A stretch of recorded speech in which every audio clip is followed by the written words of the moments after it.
जो दिल्ली में पिछले 60 दिन से चीख रही है, चिल्ला रही है, लेकिन कोई सुनने को तैयार नहीं है साहब। कैसी खामोशी है, कैसी बेहिसी है इस देश की सियासत की। सुना था कि बेहद सुनहरी है दिल्ली, समंदर सी खामोश गहरी है दिल्ली।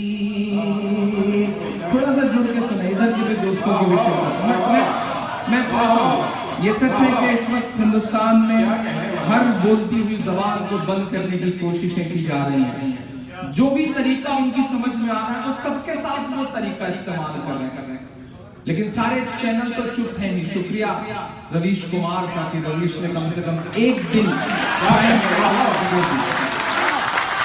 और मैं पूरी जिम्मेदारी से कह रहा हूं, शायद रवीश के अंदर भी जर्नलिज्म का असली खून इसलिए है क्योंकि वो शख्स बिहार से आता है। पूरी जिम्मेदारी से बात कर रहा हूं, बिहार वालों आप पर बहुत जिम्मेदारियां हैं और आपने बारहा पिछले मुसलसल 2.5 साल में इस बात को वक्त पर साबित किया। मैं इसलिए भी आपको सलाम करता हूँ। इसलिए इन दिनों बिहार जहां भी मुझे आवाज दे रहा है, बिहार के प्रोग्राम में खास तौर पर शिरकत कर रहा हूँ क्योंकि बिहार डिजर्व करता है। बिहार के टेकर को सलाम।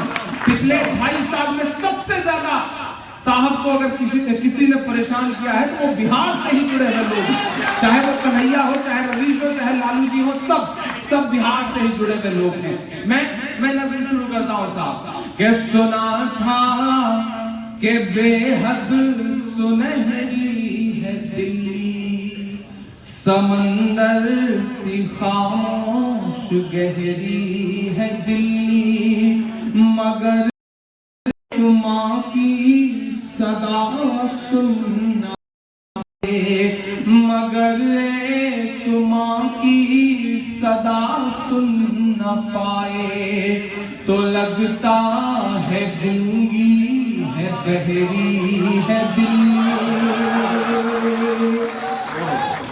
सुना था कि बेहद सुनहरी है दिल्ली, समंदर सी खामोश गहरी है दिल्ली, मगर एक माँ की सदा सुन न पाए तो लगता है गूंगी है, बहरी है दिल्ली।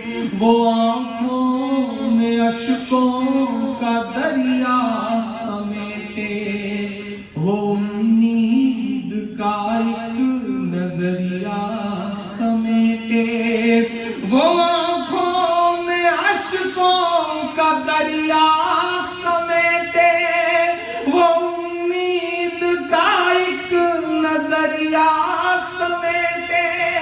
यहाँ कह रही है, वहाँ कह रही है, तड़प करके ये तुम कह रही है। नहीं पूछता है कोई हाल मेरा, नहीं पूछता है कोई हाल मेरा, कोई ला के दे दे मुझे लाल मेरा, कोई ला के दे दे मुझे लाल मेरा, कोई ला के दे दे मुझे लाल मेरा। क्या उसे लेके वापस चली जाऊंगी मैं, पलट कर कभी फिर नहीं आऊंगी मैं। उसे लेके वापस चली जाऊंगी मैं, पलट कर कभी फिर नहीं आऊंगी मैं। वही है बुढ़ापे का मेरे सहारा, वही है बुढ़ापे का मेरे सहारा, वो बिछड़ा तो जिंदा ही मर जाऊंगी मैं। कि उसे लेके वापस चली जाऊंगी मैं, पलट कर कभी फिर नहीं आऊंगी मैं। वही है बुढ़ापे का मेरे सहारा, वो बिछड़ा तो जिंदा ही मर जाऊंगी मैं। वही है मेरी जिंदगी की कमाई, वही है मेरी जिंदगी की कमाई, वही तो है सदियों का अमान मेरा। कोई ला के दे दे मुझे लाल मेरा, कोई ला के दे दे मुझे लाल मेरा, कोई ला के दे दे मुझे लाल मेरा। सुना था कि बेहद सुनहरी है दिल्ली, समंदर सी खामोश गहरी है दिल्ली, मगर एक माँ की सदा सुन न पाए तो लगता है गूंगी है बहरी है दिल्ली। वो आँखों में अश्कों का दरिया समेटे, वो उम्मीद का एक नजरिया समेटे। यहाँ कह रही है वहाँ कह रही है, तड़प करके ये माँ कह रही है। नहीं पूछता है कोई हाल मेरा, कोई ला के दे दे मुझे लाल मेरा।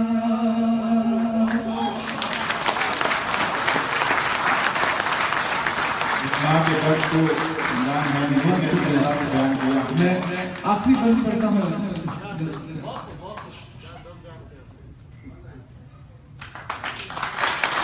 ये दौर वही समझ सकता है कि जिसके पास बात है दिल में। सबसे दरखास्त करेंगे कि हम लोग नजीब के लिए दुआ करें और इमरान के लिए एक स्टैंडिंग ओवेशन सब लोग करें। जिंदाबाद जिंदाबाद।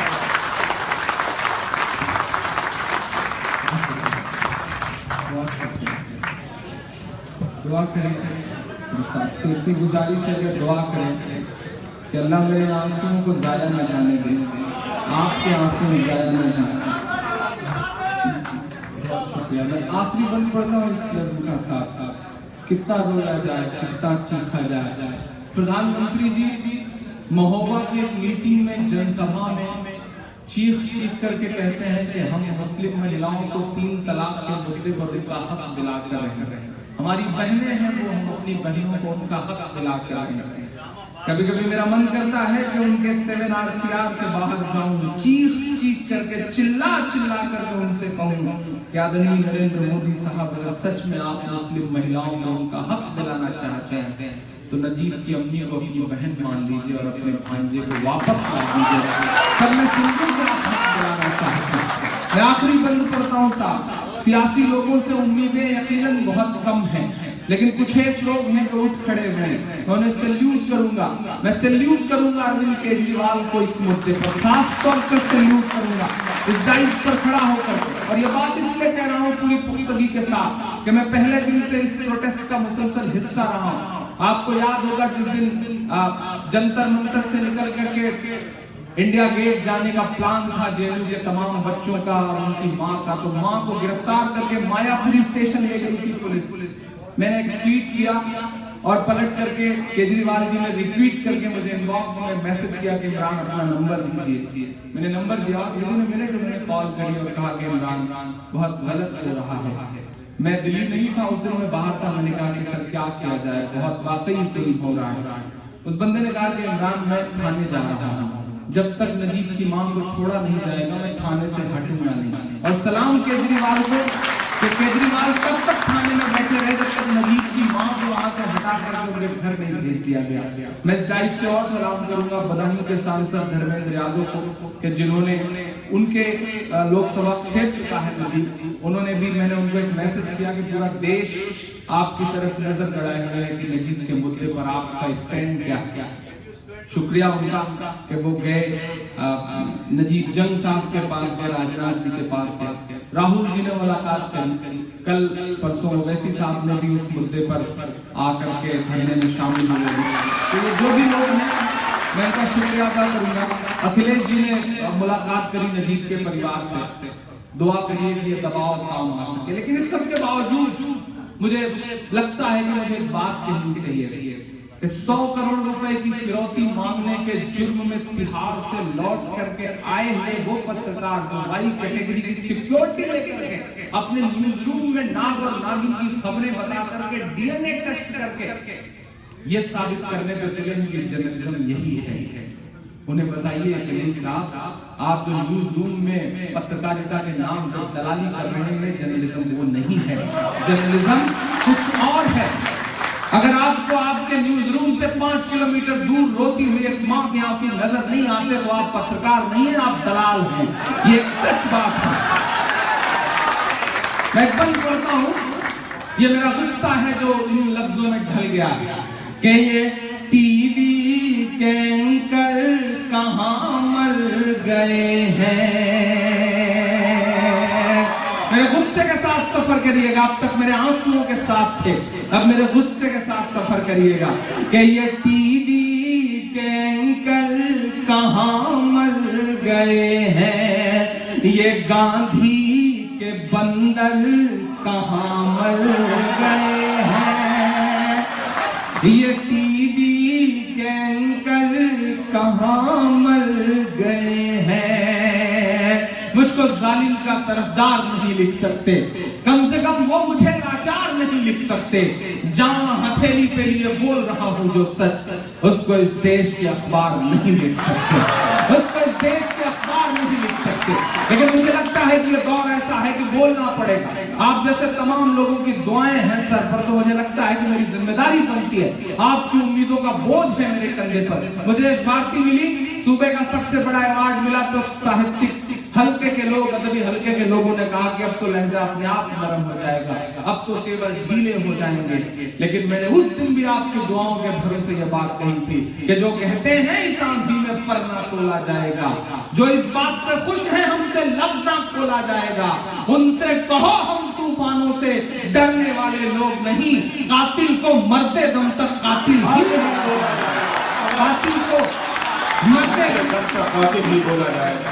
मैं बात पढ़ता हूँ और आज इस बहुत खूबसूरत सी जगह पे खड़ा हूँ। मेरे उत्तर प्रदेश के बहुत सारे साथी होंगे। बहुत बड़ा अवार्ड है, यकीनन वो बहुत बड़ा अवार्ड है। 11 लाख रुपए का अवार्ड है, 50,000 रुपए की पेंशन है हर महीने पूरी जिंदगी। यकीनन वो बहुत बड़ा अवार्ड है। लेकिन उत्तर प्रदेश के मुखिया को खासतौर से शुक्रिया, वो जानते हैं मैं किन चीजों के लिए बदनाम हूँ, वो जानते हैं कि मैं क्या लिखता हूँ। मेरी बात कई ऐसी नज़में हैं जिनमें मैंने नाम लेकर के लखनऊ के मुखिया की बुराइयां करी हैं जब मुझे लगा कि मुझे बोलना चाहिए। लेकिन अवार्ड देने के बाद, जब वो अवार्ड देने के बाद सब खाने वाने का पैगाम था, तो उन्होंने मुझे बुला करके प्रिंसिपल सेक्रेटरी से और चीफ मिनिस्टरों से मिलवाते हुए कहा कि इमरान साहब गरीब है, सबसे कम उम्र का अवार्ड है इनकी झोली में। महज 29 साल की उम्र में यश भारती इन्हें दिया है, मैंने मेरी पसंद का अवार्ड। और उन्होंने जो अहम बात करी उसकी वजह से उनके लिए एहतराम दिल में आता है। उन्होंने मुझसे कहा कि इमरान, यश भारती को अपने कंधे पर बोझ मत समझना, अपना तेवर नरम मत करना, जैसे हो ऐसे रहना। मुझे अच्छा लगा और मैंने उनसे वादा किया कि अखिलेश जी मैं जैसा हूँ ऐसा ही रहूंगा। यश भारती तो क्या, कोई साहित्य का बड़ा से बड़ा पुरस्कार मिल जाए, लेकिन मैं जिनकी बात करने के लिए, जिनका दर्द गाने के लिए इमरान हूँ, मैं उनका दर्द इंशाल्लाह जरूर गाऊंगा। क्योंकि मैं इसीलिए इमरान हूं साहब। मैं तो बचपन से सुनता था कि अवार्ड जो है वो दरबारों के चक्कर लगाने से मिलते हैं। मैं तो बचपन से सुनता था कि अवार्ड जो है वो चापलूसी करने से मिला करते हैं। लेकिन पहली बार महसूस हुआ कि नहीं साहब, अगर आप आवाम का दर्द गाने के लिए उठ खड़े होते हैं तो आवाम की दुआओं में इतनी ताकत होती है कि अवार्ड क्या, वो मौत के मुंह से भी आपको वापस ला सकते हैं। मैं सलाम करूंगा, अवार्ड आपका है, ये मोहब्बतें आपकी हैं। आप बताइएगा कि इमरान आपका लहजा यकीनन नर्म नहीं हुआ है। मैं पढ़ता हूँ साहब, ये टीवी के एंकर कहाँ मर गए हैं, ये गांधी के बंदर कहाँ मर गए हैं, मेरी चीख और मेरी फरियाद कहना, ये मोदी से एक माँ की रुदाद कहना, मेरी चीख और मेरी फरियाद कहना, ये मोदी से एक माँ की रुदाद कहना, कहीं झूठ की शख्सियत बह न जाए।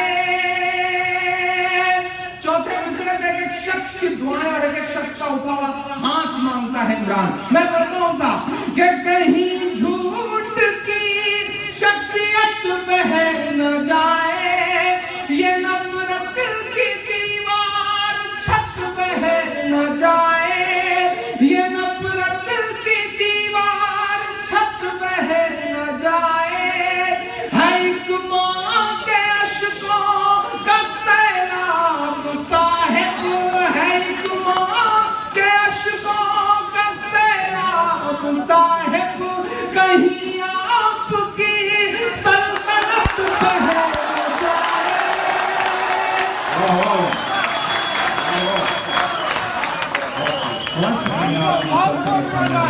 कहीं झूठ की शख्सियत बह न जाए।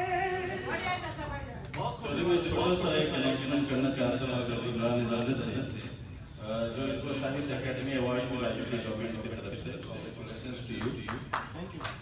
इसमें हमारे पास जो खबर आई और रियाद में भी मैं इनके साथ था, हमें यह पता चला कि इनके पास जितने पैसे आए अवार्ड से और दूसरे भी अवार्ड और पब्लिक कंट्रीब्यूशन से, इनका एक बहुत ही इम्पोर्टेंट एजुकेशनल इनिशिएटिव चल रहा है, जिसके तरह एक कॉलेज ऑलरेडी ये बना रहा है, इसकी बिल्डिंग तैयार है। ये मुझे नहीं चाहते था कि मैं कहूँ इस बारे में।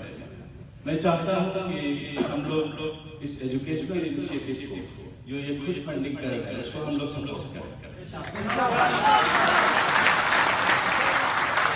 और इसको सपोर्ट करने के लिए कुछ नाम हम लोग चाहेंगे कि आप लोग अपना लिस्ट करा दें। सबसे पहले मेरी और शबरी भाई की तरफ से 1 लाख का कंट्रीब्यूशन मैं अनाउंस करता हूँ।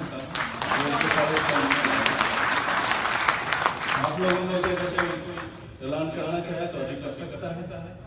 50 लाख हो गया।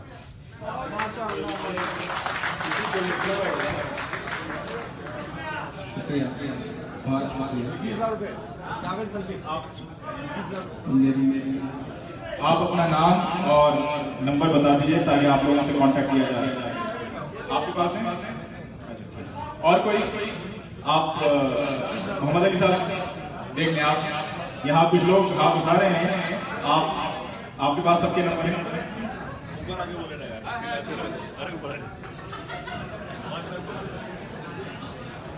मेरी तरफ से भी 3 लाख।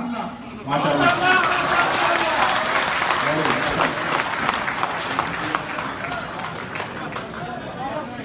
ये अल जजीरा एम्बिशन ग्रुप की तरफ से 3 लाख का कंट्रीब्यूट किया है। शुक्रिया, बहुत शुक्रिया। ये तो मेरा जुनून है। मुझे 11 लाख रुपए अवार्ड मिला तो मुझे लगा कि चलो 10 बिस्वा जमीन खरीदने के काम आएगा।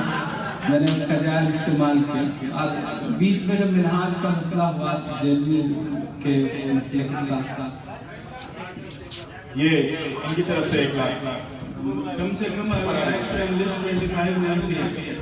प्लीज 25 नाम मुझे अभी लिस्ट करने हैं।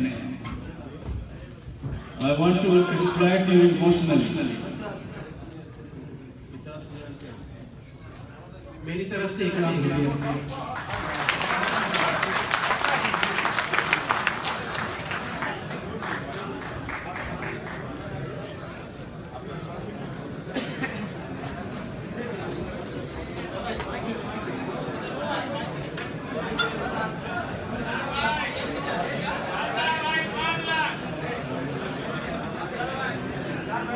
मेरे तरफ से 20,000 रुपये।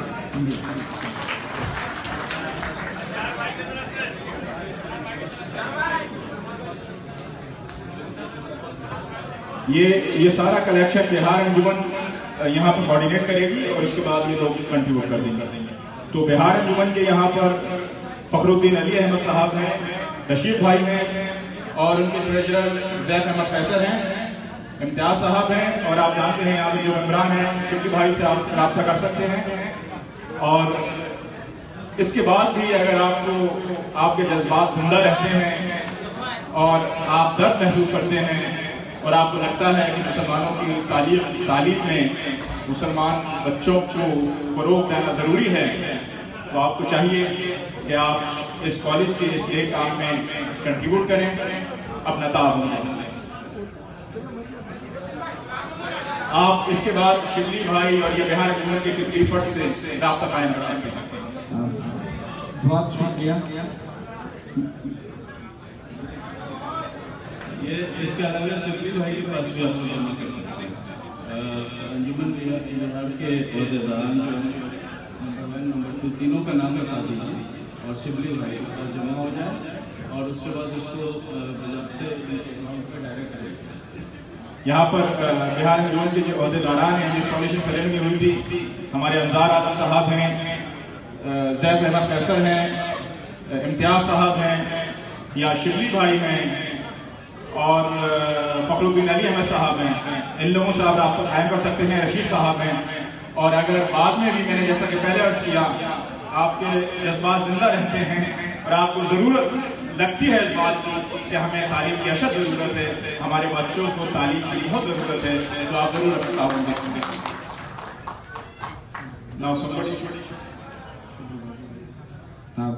बहुत शुक्रिया, बहुत शुक्रिया आपका। तो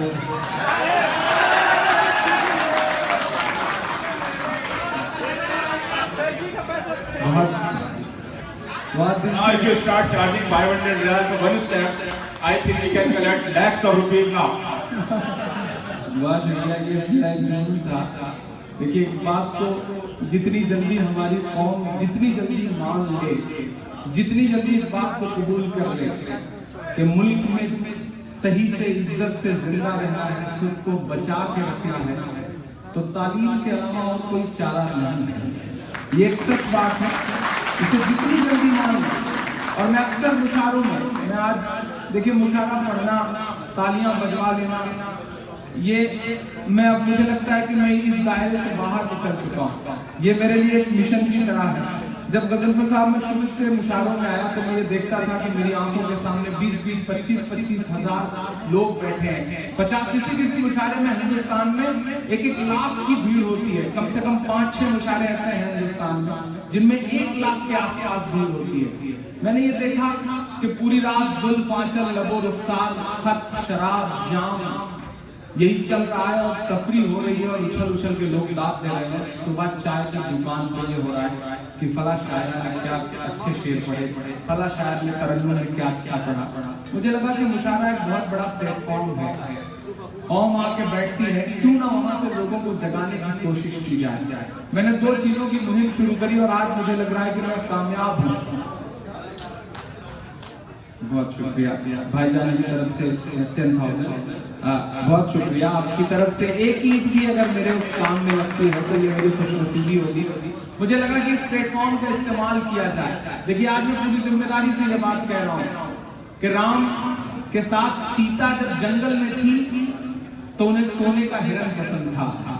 सुनिएगा मेरी बात को बहुत सलीके से। सीता जब जंगल में थी राम के साथ तो उन्हें सोने का हिरन चाहिए था, लेकिन जब उन्हें रावण उठा कर ले गया और सोने की लंका में बैठा दिया तब उन्हें राम चाहिए थे। पैसा बहुत कुछ तो होता है लेकिन सब कुछ नहीं होता। इस एहसास को समझकर आप सब बहुत जिम्मेदार लोग हैं जिन्होंने मेरे साथ मेरे इस उसमें मुहिम में खड़े हुए, उनका शुक्रिया। जो अपने अपने तौर पे लोग बैठे हैं, मैं आपसे भी गुजारिश कर रहा हूँ कि आप अपने बच्चों को, अपने भाई को, अपने बेटे को डॉक्टर बना देंगे, वो अपने लिए बहुत पैसे कमाएगा। हो सकता है बहुत बड़ा नर्सिंग होम बना ले, अमीरी बन जाए, बहुत मशहूर हो जाए, लेकिन वो अपना फायदा करेगा। आपने अपने बेटे को इंजीनियर बना दिया तो हो सकता है वो यादव सिंह की तरह अरबों रुपए कमाए, बहुत नाम रोशन करे, लेकिन उससे आपका भला होगा, परिवार का भला होगा, खुद का भला होगा। लेकिन अगर नस्लों का भला करना चाहते हैं तो सिर्फ और सिर्फ एक चारा है कि अपने बच्चों को ब्यूरोक्रेसी का हिस्सा बनाइए, IAS बनाइए, IPS बनाइए। इसके अलावा कोई चारा नहीं। इस बात को समझ लीजिए, हमारे आपके खिलाफ जो ताकतें काम कर रही हैं, उन्होंने पिछले 60 साल आपने कभी सोचा है कि मौजूदा हुकूमत के बनने के बाद इस देश के एक संगठन का बड़ा रण कहता है कि 60 सालों में पहली बार हमारा प्रधानमंत्री बना है? कभी आपने सोचा है कि उन्होंने 60 साल मेहनत करी है, 60 साल बाद रिजल्ट आया और आज वो फख्र से कह रहे हैं कि हमारा प्रधानमंत्री बना। लेकिन हम आप क्या कर रहे हैं? हमने जुडिशरी को बिल्कुल छोड़ के रखा हुआ है। हमारे वकील नहीं है, हमारे जज नहीं, हम मीडिया नहीं, हम ब्यूरोक्रेसी में नहीं। मुझे आज एक बहुत अच्छी बात याद आ रही। आशू मलिक मेरे बहुत अच्छे दोस्त हैं, उत्तर प्रदेश में एमएलसी हैं, मिनिस्टर रह चुके हैं, बड़े करीबी हैं। एक दिन एक IAS अधिकारी की शिकायत लेकर के कुछ लोग उनके पास पहुंचे और आशू से उन्होंने कहा,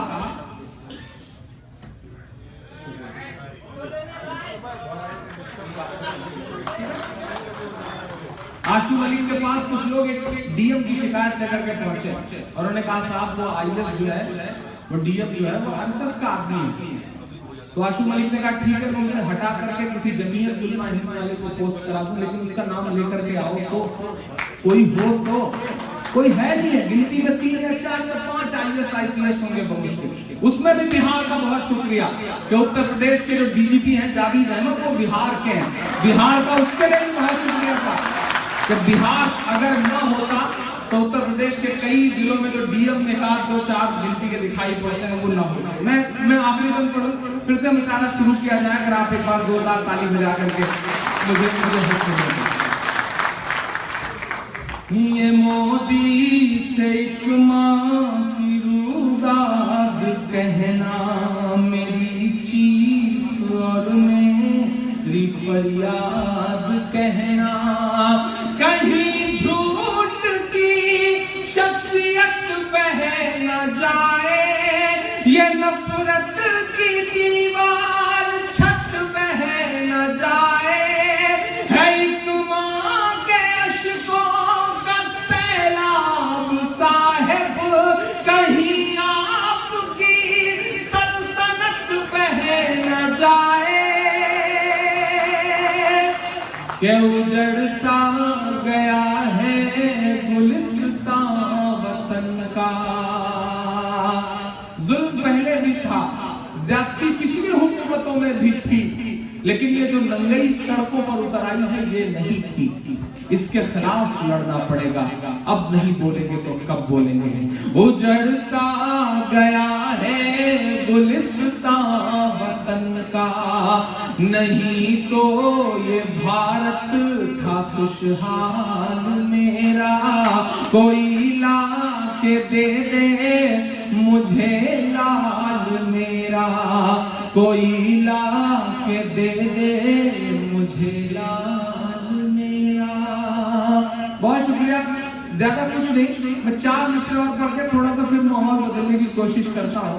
2014 का चुनाव, 2016 के आपके भाषण, इमरान के 4 मिसरे सुनेगा कि चाय चाय करते थे, फिर मेरा मूड में आ गई, मैं गुजारे में बेहतर बनाऊंगा। क्या कहने कि चाय चाय करते थे। पूरी बिहार अंजुमन की जो पूरी टीम है, मेरा ख्याल है कि मैं पिछले साल भी इस प्रोग्राम का हिस्सा था। इस बार बड़ी मशक्कतों से वक्त निकाल सका, लेकिन बिहार अंजुमन से यकीनन बहुत लगाव है मुझे। ये जितने भी लोग हैं, इन्होंने हमेशा से मुझे बहुत सहयोग किया। शकील हाशमी भाई बैठे हुए हैं, इनका मरियम फाउंडेशन नाम से बहुत बड़ा ट्रस्ट चला रहे हैं। इन्होंने पिछले दिनों मुझे कॉलेज के लिए 2 लाख रुपए की मदद करी। जावेद भाई बैठे हैं, पिछली बार आपने मुझे बड़ी मदद की थी। एक बड़ा ख्वाब लेकर के चल रहा हूँ, तकरीबन 8 करोड़ रुपए का प्रोजेक्ट है वो। जमीन अल्हम्दुलिल्लाह मैंने पूरी खरीद ली है। अब आजकल मुशायरे करता हूँ तो कोशिश करता हूँ उसका 70% जो भी कमाई मुशायरों से आए। मुझ पर इल्जाम शुरू से लगता रहा कि मैं मुशायरों में पैसे बहुत मांगता हूँ, मैं महंगा शायर हो गया हूँ। तब मैंने उसकी सफाई में बस इतना कहा कि हो सकता है ये सच है कि मैं मुशायरों में पैसे बहुत मांगता हूँ, ये भी सच है कि थोड़ा सा महंगा हो गया, लेकिन ये भी सच है कि मैं उस पैसे से शराब नहीं पीता हूँ, मैं उस पैसे को किसी गलत काम में इस्तेमाल नहीं कर रहा हूँ। आज तक अपना घर नहीं बनवाया, लेकिन कोशिश करके कॉलेज बनवा रहा हूँ। शुरू से सोच के कुछ ऐसा किया जाए, बस उसमें आप सब साथ खड़े होंगे। बूंद बूंद से घड़ा भरता है। आपको याद होगा कि झारखंड के जामताड़ा में मिनहाज नाम के एक लड़के को, 22 साल के लड़के को एक फोटो शेयर करने पर, व्हाट्सएप पे गाय से रिलेटेड एक फोटो शेयर करने पे आरएसएस के गुंडे के साथ पुलिस का इंस्पेक्टर उठा के ले गया और जामताड़ा के थाने में पूरी रात उसको इतना मारा कि सुबह उसकी पसलियां टूट गई सीने की और उसकी मौत हो गई। पूरा देश चुप रहा। मैंने जब ये खबर सुनी सोशल मीडिया के जरिए तो मैंने जामिया के मुशायरे में इस मुद्दे पे नज़्म पढ़ी और वहां उस माइक से ऐलान किया कि मैं बहुत छोटा सा शायर हूँ, मेरा जो भी पेमेंट आज के इस मुशायरे में है ठीक ठाक पेमेंट था। मैंने कहा आज के इस मुशायरे में जो भी पेमेंट है मैं पूरा का पूरा मिनहाज के परिवार को डोनेट करता हूँ और मुझे हर महीने 50,000 रुपए पेंशन के मिल रहे हैं। 8 महीने की बच्ची है मिनहाज के, 8 महीने की बच्ची गुलनाज नाम की। मैंने वहां ऐलान किया कि जब तक इस बच्ची की शादी नहीं हो जाएगी मैं हर महीने अपनी पेंशन में से 2,000 रुपए हर महीने उस बच्ची की पढ़ाई करूंगी। दूर दूर से खड़ा करता है। मैंने वहां माइक से लोगों से अपील की कि झारखंड में हुकूमत फासिस्ट ताकतों की है, आप उनसे मुआवजे की उम्मीद नहीं कर सकते। इतना गरीब परिवार है कि रोज कुआं खोलते हैं, रोज पानी पीते हैं, रोज बेचारे मेहनत करते हैं तो किसी तरह कमा के खा पाते हैं। उस परिवार से मिल करके आया। मैंने कहा कि मैं आपसे अपील करता हूं, मेरी आंखों के सामने 30-40 हजार भीड़ बैठी है, अगर आप 100 रुपए भी उनके परिवार के अकाउंट में डालेंगे तो इंशाअल्लाह लाखों रुपए की मदद होगी। और बूंद बूंद से यकीनन घड़ा भरता है। महीने भर के अंदर अल्लाह के लिए एहसान हुआ है कि तकरीबन 10 लाख रुपए की मदद 100, 200, 4 रोज 100 रुपए की वजह से हुई। तो अगर हम अपने लोगों के लिए इसी तरह साफ खड़े भर हो जाएं तो बहुत सारे मसाइल का हल तो इंशाअल्लाह ऐसे ही निकाला जा सकता है। मैं मिसरे पढ़ता हूँ साहब कि चाहे चाहे करते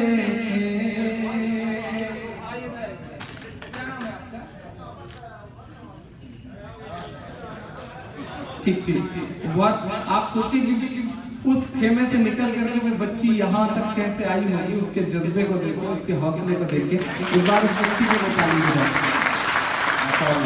ये महज कुछ पैसे नहीं होते, इस पैसे में शायद किसी के जज्बात शामिल होते हैं, किसी के आंसू शामिल होते हैं।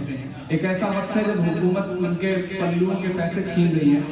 किसी भाभी ने कितनी मशक्कत से ये 500 रुपए सहेज के रखे हुए होंगे और उन्होंने निकाल के दिए। बहुत बड़ी बात, ये मेरे लिए तो बहुत ही बड़ी बात है। मैं कर्जदार हूँ। मैं पढ़ता हूँ साहब कि चाहे चाहे करते थे, गाए गाए करते हैं। भाइयों बहनों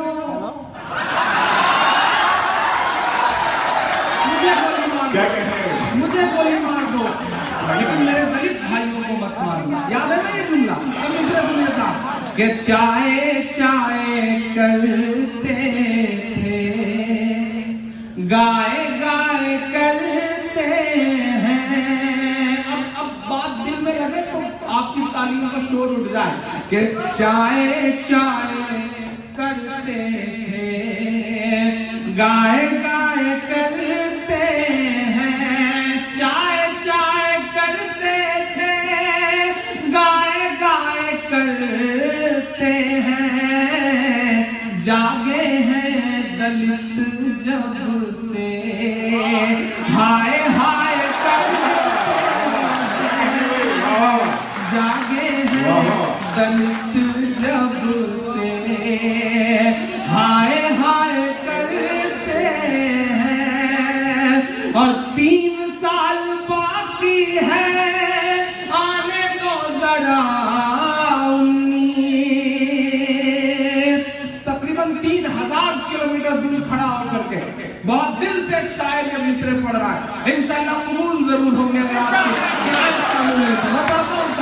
कि 3 साल बाकी है, आने दो जरा 19, दिल्ली भी ये कह देगी बाय बाय करते हैं, दिल्ली भी ये कह देगी बाय बाय करते हैं, चाय चाय करते थे। चाय का जिक्र है, आंखों के सामने बिहार है, तो ये मिसरे तो लाजमी याद आ जाने कि दूध ने चाय को हरा डाला। मुशारे को बना दीजिए आप, मुशारा ऐतिहासिक बात बना दीजिए। मैं सीधे बिहार से आया हूँ, मैं किशनगंज था परसों मुशारे में, किशनगंज से यहाँ आया हूँ, लौट के फिर मुझे 3 जनवरी को सिवान के मुशारे में भी जाना है। मैं पढ़ता हूँ साहब मिसरे कि दूध ने चाय को हरा डाला, सच ने अन्याय को हरा डाला, कर दिया ये बिहार ने साबित। सलाम है बिहार वालों, अब जिम्मेदारी उत्तर प्रदेश के लोगों पर है। जो यूपी के लोग बैठे हैं, अहद करिए, क्योंकि आप पे बड़ी जिम्मेदारियां हैं। जो समझदारी बिहार के लोगों ने दिखाई है वो हिंदुस्तान के लिए मिसाल है। मैं सलाम करूंगा आपको, और मैं वादा भी करता हूं कि इंशाल्लाह फरवरी में जब रिजल्ट आएगा तो बिल्कुल बिहार वाला रिजल्ट देंगे इंशाल्लाह। ये हम आपको वादा कर रहे हैं। मैं अपनी पूरी जिम्मेदारी समझते हुए 2 महीने मैंने सोच रखा है कि मुझे वक्त कर देना है, मुझे लगा देना है इस काम के लिए कि इंशाल्लाह फासिस्ट ताकतों को रोकने की हर कोशिश की जाएगी। कि दूध चाय को हरा डाला, सच ने अन्याय को हरा डाला, कर दिया ये बिहार ने साबित, कर दिया ये बिहार ने साबित, भैंस ने गाय को हरा डाला, भैंस ने गाय को हरा डाला, भैंस ने गाय को हरा डाला। गजेंद्र भाई, शिबली भाई, अंजार साहब, रशीद साहब, जिस दिन रिजल्ट आया था ना आपका बिहार का, क्या कहने जिस दिन आपका रिजल्ट आया था बिहार का, जितना आप लोगों की नजरें थी बिहार के इलेक्शन के रिजल्ट पर, उससे कहीं ज्यादा हम उत्तर प्रदेश वालों की नजरें थी। क्योंकि मुझे आजम साहब का जुमला याद है, बहुत अच्छी बात उन्होंने कही थी कि बिहार वालों आपका शुक्रिया कि आपने जो पिछली दिवाली गुजरी है, अगर आपने बिहार इलेक्शन में फासिस्ट ताकतों को हराया न होता तो जो पिछली दिवाली गुजरी है वो हमारे जलते हुए घरों से मिलती। बहुत सच्ची बात कही। तमाम उनके बयानों से असहमत हुआ जा सकता है, लेकिन ये वाकई बहुत सच्ची बात था। जिस दिन रिजल्ट आ रहा था 10, साढ़े 10, 11 बजे तक तो मामला बिल्कुल उल्टा था साहब, रिजल्ट उसी तरफ था। लेकिन उसके बाद न जाने कितने दुआओं वाले हाथ उठे तो मामला ऐसा बदला साहब की जो पटाखे फूट रहे थे भाजपा कार्यालय के सामने, वो जो बच गए थे उन्हें आधे रेट में बेचना पड़ा उन्हें साहब। ये हालत हो गई। और कांग्रेसियों के लिए तो ऐसा लगा जैसे छप्पर फाड़ करके मदद तोहफत मिल गया। इतने ज्यादा खुश हो गए कांग्रेसी कि जो लड्डू लाए थे उसमें आग लगा दिया और पटाखा जो था उसको खा गए बेचारे। मतलब इतना धोखे में आ गए।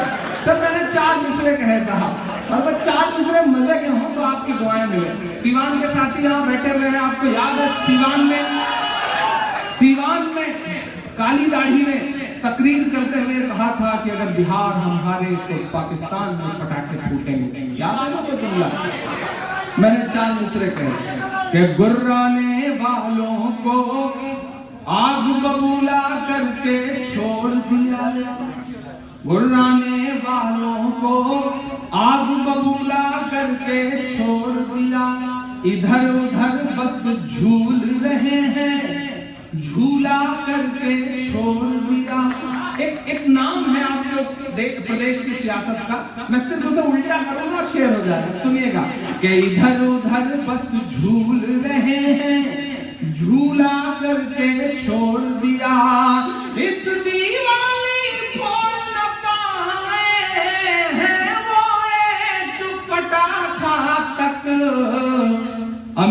शाह को लालू जी ने लूला करके छोड़ दिया। अमित शाह को लालू जी ने लूला करके छोड़ दिया। इधर उधर बस वाह वाह। नीतीश जी हमें अगले मिश्रा में सब्र तो रखिए ना, इतनी जल्दी उत्तेजित क्यों हो जाते हैं? सब्र रखना चाहिए, सब्र रखिए, आएगा बिल्कुल नाम आएगा। हमें पता है कि आप जनता दल न्यूज से हैं, तो हम कहाँ आपको छोड़ रहे हैं। मैं हाँ ना, बिल्कुल बिल्कुल। अच्छा ऐसी बात है, चाहे 4 मिसरे पढ़ देता हूँ, बताओ दुआ। नहीं बिल्कुल, मैं तो बस जज्बात की कद्र करने के लिए ही इमरान हूँ बस, और क्या है मेरे अंदर, कुछ भी नहीं। मैं तो टूटे फूटे लफ्ज फिरो के आपके जज्बात की कद्र करता हूँ, बस अल्लाह काम में लेता है कि दायरे में सिमट के आएगा, हर रवायत से हट के आएगा, हर रवायत से हट के आएगा। आंधियों को जरा खबर कर दो,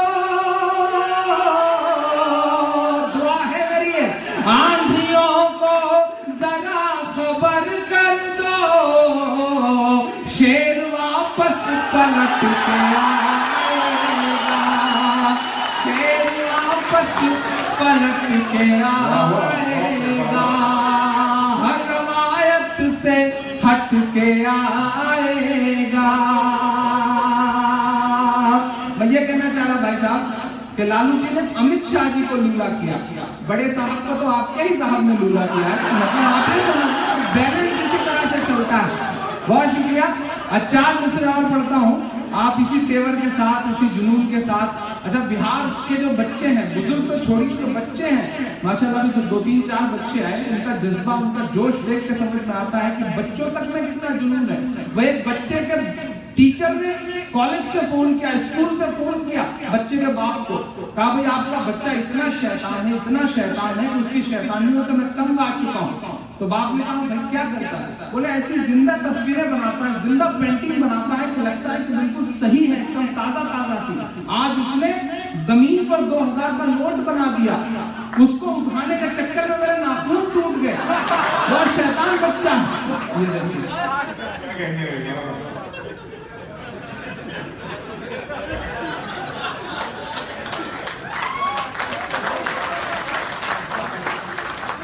ये अच्छा काम है, बच्चों की तारीफ करो तो बच्चे पैसे लेके आते हैं।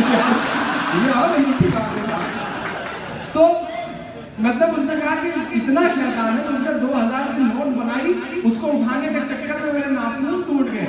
तो बाप ने कहा कि आपके तो सिर्फ नाखून टूटे, मैं तो आईसीयू में एडमिट हूँ। तो टीचर ने कहा ऐसा क्या हो गया? बोले शैतान इतना कमबख्त है, उसने कल बिजली के मीटर पे कैटरीना कैफ की तस्वीर बना दी, चूमने के चक्कर में मैं आईसीयू में एडमिट हो गया।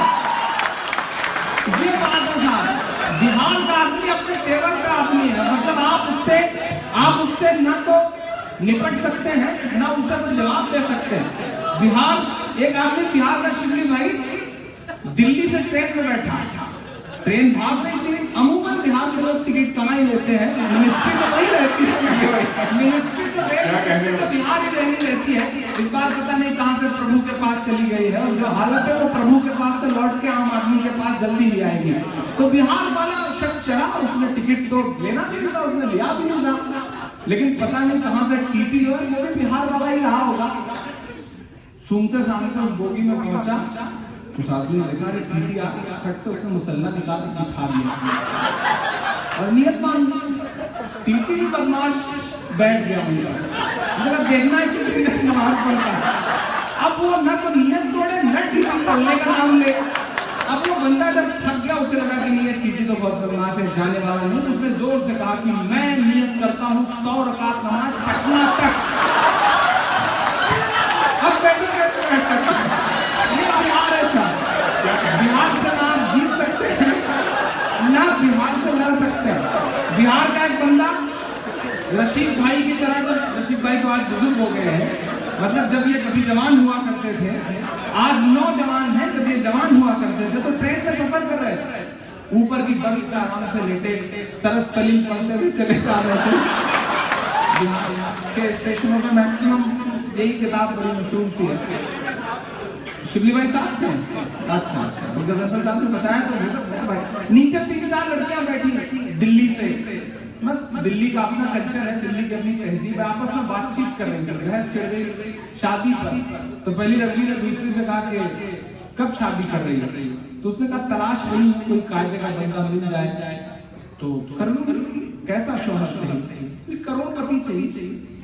बोले करोड़पति नहीं मिली तो क्या करूंगा? 50-50 लाख के दो कर लूंगा।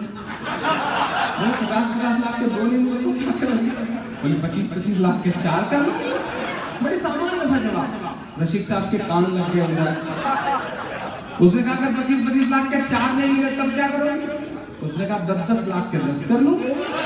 रशीद साहब से रहा नहीं गया, ऊपर से सीधे नीचे कूदे। बोले बहन जी जब ये रेट 1000 तक आ जाए तो मुझे भी खबर चल जाए, मैं भी इसमें हूं। ये है बिहार का। मैं सलाम करूंगा बिहार के इस तेवर को। आप जीत नहीं ही सकते बिहार के साथ। सलाम है बिहार के इस तेवर को। मैं 4 मिसरे और पढ़ता हूँ साहब। 29 जवानों को लेकर के पिछले 3 महीने से एयरफोर्स का एक विमान लापता है। 29 जवानों को लेकर के, नोट करें मेरी ये बात, 29 जवानों को लेकर के पिछले 3 महीने से ज्यादा वक्त गुजर चुका है। एयरफोर्स का एक विमान लापता है। सर्जिकल स्ट्राइक के नाम पर पोस्टर पूरे देश में चिपका करके क्रेडिट लेने वाला कोई शख्स इस पर बात करने तक तो तैयार है कि वो 29 भारत मां के बेटे कहां हैं, कैसे हैं, उनका सुराग क्या है। 19 जवान हमने पूरी में शहीद करवाए। मैं सलाम करूंगा उन जवानों की शहादत को जिन्होंने अपनी लाशें बिछा करके उसके ऊपर हिंदुस्तान की नींव को मजबूत रखा हुआ है। मैं सलाम करूंगा उनकी शहादत को। 29 को 19 ये एक जवान सर्जिकल स्ट्राइक के दूसरे दिन जिंदा पकड़ा गया है। आज हमारी होम मिनिस्ट्री उस पर बात करने को तैयार नहीं कि चंदूलाल को वापस कैसे लाया जाए। 7 कुछ दिन पहले, और जिस दिन से सर्जिकल स्ट्राइक हुई है उस दिन से अब तक 27 जवान शहीद करवाए हमने। लेकिन कोई बोलने को तैयार नहीं। कैसा राष्ट्रवाद है साहब। सर्जिकल स्ट्राइक के बाद आप चीख करके कह रहे थे कि हमने सारे बंकर तबाह कर दिए, अब कोई उधर से हमारी इजाजत के बिना इधर आ नहीं सकता। और उसके बाद से अब तक 16-17 टेररिस्ट अटैक हो चुके हैं। चाय भी आ गई। आजकल चाय वालों के बारे में कुछ भी बोलते हुए बड़ा डर लगता है। तब कौन चाय वाला प्रधानमंत्री बन जाए कोई भरोसा नहीं होता, इसलिए बड़ा एहतियात बरतना पड़ता है। लेकिन शुक्र है कि जो चाय पिला रहे हैं बड़ी मीठी सी है। साहब ने तो ऐसी चाय पिलाई है कि मतलब कमाल ही कर दिया है। अब ये सिलसिला अगर पूरा हो जाए, मैं तो इसलिए चाय किसी को नहीं लेने देता कि बंदा जब हाथ में चाय लेता है तो दांत देने के लिए हाथ उठा ही नहीं पाता, तो नुकसान तो मेरा ही होता है। मैं इसलिए भी चाय नहीं लेने देता। इतने जवान हम खो चुके हैं, लेकिन चुप है साहब, सब चुप हैं। सेना के जवानों के नाम पर क्रेडिट लेने वाले लोग चुप हैं। इससे पहले इस देश में सेना का कभी का इस्तेमाल नहीं किया गया। आप सबने वो फिल्म देखी है ना आमिर खान वाली? नहीं, और आगे बिल्कुल लेटेस्ट लास्ट वाली जो आई, आपने पीके देखी? जब उसको बचना होता था थप्पड़ से तो वो कभी इस गाल पे हनुमान जी की, कभी इस पे किसी की मतलब वो एक तरह से सेफ्टी के लिए देवताओं की तस्वीर चिपका देता था गाल पर, और थप्पड़ मारने वाला अपने हाथ रोक लेता था। भाजपा बिल्कुल वही काम कर रही है। वो अपने गाल पर सेना का स्टिकर चिपका करके मुद्दों से बच रही है, भाग रही है। मैं 4 चित्र पढ़ता हूँ साफ कि सरहद पर दहशत गर्दों का कब्जा है। हम नहीं बोलेंगे तो कौन बोलेगा? पहले प्रधानमंत्री पंडित जवाहरलाल नेहरू के साथ देश के राष्ट्र कवि, बहुत बड़े कवि हिंदी के, बहुत बड़े शायर रामधारी सिंह दिनकर उतर रहे थे, वो भी बिहार से हुआ करते थे साहब। उतर रहे थे वो, नेहरू जी का पांव लड़खड़ाया सीढ़ी पर, नेहरू जी गिरने को हुए कि दिनकर जी ने उनका हाथ थाम लिया। तो नेहरू जी ने कहा कि दिनकर जी आपका बहुत शुक्रिया, आपने मुझे गिरने से बचा लिया। तो दिनकर जी के जवाब पे आपकी तालियां बजे। दिनकर जी ने कहा कि नेहरू जी, इस देश की सियासत के कदम जब जब लड़खड़ाएंगे, साहित्य और अदब हमेशा उसे सहारा देगा। आज वही जरूरत आन पड़ी है साहब, कोई बोलने को तैयार नहीं। देश की लोकसभाओं और राज्यसभाओं में विपक्ष नाम की कोई चीज नहीं बची है। अगर विपक्ष कहीं बचा है तो या तो जेएनयू में बचा है, या तो जामिया में बचा है, या तो एएमयू में बचा है, वरना देश में कहीं विपक्ष नाम की कोई चीज नहीं बची है। अपोजिशन नहीं बचा है। पत्रकारिता ने तो अपने आप सरेंडर कर रखा है। कुछ एक पत्रकारों को छोड़ दिया, बरखा से लेकर रवीश से लेकर पुण्य प्रसून तक को, वरना उसके बाद तो ऐसा लगता है कि सरेंडर कर चुके हैं। पिछले दिनों सोशल मीडिया पे एक चुटकुला बहुत तैर रहा है। अगर हमारे प्रधानमंत्री जी अपने तलुओं में जहर लगा के सो जाएं तो देश के कई नामी पत्रकार सुबह मरे हुए पाए जाएंगे। ऐसे भी चुटकुले चल रहे हैं साहब सोशल मीडिया पर। तब मैं 4 दूसरे पढ़ता हूँ कि सरहद पर दहशत गर्दों का कब्जा है, मुल्क पे झूठे हमदर्दों का कब्जा है, मुल्क पे झूठे हमदर्दों का कब्जा है। एक के बदले 10 सर की उम्मीद न रख। अब मेरी हिम्मत के लिए मेरे साथ खड़े हो जाना कि एक के बदले 10 सर की उम्मीद न रख, दिल्ली तुझ पर नामर्दों का कब्जा है, दिल्ली तुझ पर नामर्दों का कब्जा है। कि सूरज लहू लुहान पड़ा है चाहत का, सूरज लहू लुहान पड़ा है चाहत का, साहेब रोशनदान की बातें करते हैं, साहेब रोशनदान की बातें करते हैं। एक कश्मीर संभाले नहीं संभलता है, और बलूचिस्तान की बातें करते हैं, और बलूचिस्तान की बातें करते हैं। इतने जवान मर रहे हैं, चुप है सब। मैं एक सुझाव देता हूँ, एक शायर क्या सुझाव देता है कि नफरत वाले मजदूरों को भेजो ना। शिवली भाई काफिया की दाग चाहते हो अगले, अगर मजा देने या काफिया तो बता देना, मुहर लगा देना कि नफरत वाले मजदूरों को भेजो ना, साध्वी प्राची सी हूरों को भेजो ना, साध्वी प्राची सी हूरों को भेजो ना। गाय के नाम पे जो आतंक मचाते हैं, सुझाव सही लगे तो जोड़ लीजिएगा इस सुझाव के साथ खुद को, कि गाय के नाम पे जो आतंक मचाते हैं, सरहद पर उन लंगूरों को भेजो, सरहद पर उन लंगूरों को भेजो ना। पिछले 20 साल से देश में नारा उछलता रहा है कि हमने ट्रेवल एजेंसी खोली है, ये टिकट पकड़िए हम पाकिस्तान चले जाइए। क्यों चले जाए साहब? आप बाई डिफॉल्ट हिंदुस्तानी हैं, हम बाई चॉइस हिंदुस्तानी हैं। हमने चुना है हिंदुस्तान को, और यहाँ इतनी दूर हम अगर रह रहे हैं तो देश की इकोनॉमी में हम यहाँ से पैसा ले जाकर के कमा करके देश की इकोनॉमी को मजबूत कर रहे हैं, हम मुल्क की तरक्की में हाथ बटा रहे हैं साहब। आप कहते हैं ट्रेवल एजेंसी खुली पाकिस्तान चले जाए, इनकार करता हूं मैं इस नारे से, झुठलाता हूं मैं उस नारे को। 4 दूसरे पढ़ता हूं। हमारे देश में तिरंगे का 2 बार अपमान हुआ है सबसे बुरी तरह से। आजादी के बाद तिरंगे को मानने से इनकार करने वाले लोगों ने तिरंगे जलाए थे। ठीक है साहब, वो आजादी मिली थी, फौरी तौर पर लोगों ने उतना रिएक्ट नहीं किया, लेकिन 2 बार तिरंगे का सबसे बड़ा अपमान हुआ है। एक बार तब जब महाराष्ट्र में 6 साल के लिए सुप्रीम कोर्ट के जरिए वोट देने के अधिकार से वंचित किए गए स्वर्गीय बाल ठाकरे को तिरंगे में लपेटा गया। तिरंगे का पहला अपमान हुआ। तिरंगे का दूसरा अपमान तब हुआ जब मरहूम अखलाक का कत्ल करने वाला एक शख्स डासना की जेल में था और वहां पर चिकनगुनिया की वजह से मर गया। मरने के बाद फासिस्ट ताकतों ने उसे तिरंगे में लपेट करके कहा कि ये शहीद है। और शर्म की बात यह है कि देश के जितने भी जवान शहीद हुए हैं पिछले 2.5 साल में, किसी एक की जवान की अंतिम यात्रा में सेंट्रल गवर्नमेंट का कोई भी मिनिस्टर शामिल होने के लिए नहीं गया, मैं पूरी जिम्मेदारी से ये बात कह रहा हूं।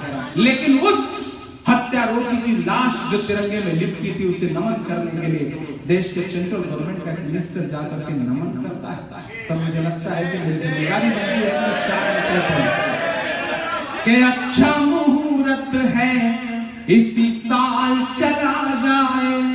एक नया नारा उछालता हूं, पहुंचा दीजिएगा इसे पूरे देश में कि अच्छा मुहूर्त है इसी साल चला जाए, लेकर के तंबू तिरपाल चला जाए, लेकर के तंबू तिरपाल चला जाए। जिसको तिरंगे की अजमत से प्यार नहीं, जिसको तिरंगे की अजमत से प्यार नहीं, भारत छोड़ के वो नेपाल चला जाए, भारत छोड़ के वो नेपाल चला जाए। अच्छा मुहूर्त है इसी साल चला जाए। इस सिलसिले का आखिरी 4 मिसरे पढ़ता हूँ, फिर एक नजर पढ़ के अपनी जगह लेता हूँ साहब। आखिरी 4 मिसरे पढ़ता हूँ। हमारी निशानियों से तकलीफ है, हमारे नाम की इमारतों से तकलीफ है।